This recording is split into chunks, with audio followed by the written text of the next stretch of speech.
Xos ko'rsatadigan uyim Yunusobod tumanida, Yunusobod orientir Yunusobod GAIda joylashgan bo'ladi. Qaranglar, saylachi fasadi buru old sotudan iborat bo'ladi. Uyimiz fasadini ko'ryapsizmi? Narxini oxirida aytaman, narxini eshitib mundoq fikr qilasizlar-da, voy bosib yuborish kerak bu uyga deb qo'yasizlar. Uyimiz ko'ryapsizmi? Fasadlari bilan chiroyli qilib qo'yilgan va bitta mashina qo'yish uchun joy tashlab ketishgan.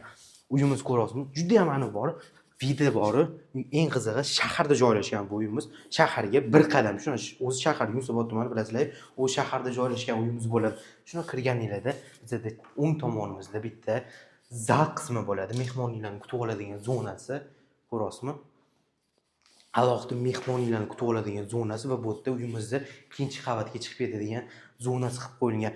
Tepada ko'ryapsiz, tepada ham spaniyalar qildirib ketilgan va bu yerda oshxonasi qilib qo'yishgan.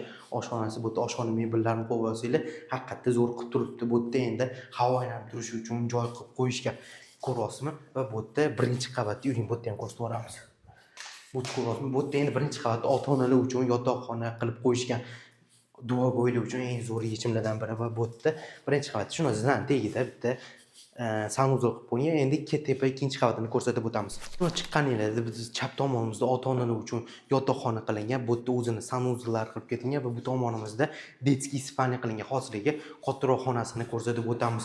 Bu yerda xohlasanglar o'zingiz uchun bu yokida xona qilib qo'ysanglar bo'ladi, yokida spalniya katta farzandingizga spalniya qilib qo'ysanglar bo'ladi. Dizaynlarini ko'ryapsiz, bosh ochiq qilingan. Narxiga keladigan bo'lsa, narxi $164,900 sizlarga qilib berilyapti. Uz xonadon nomidan keldim desanglar, haqiqatda zo'r narx qilib berishadi. Past telefon nomerni qoldirganman, bemalol aloqaga chiqib, o'zingizlarning ko'zinglar bilan ko'rib xarid qilsanglar bo'ladi. Rahmat.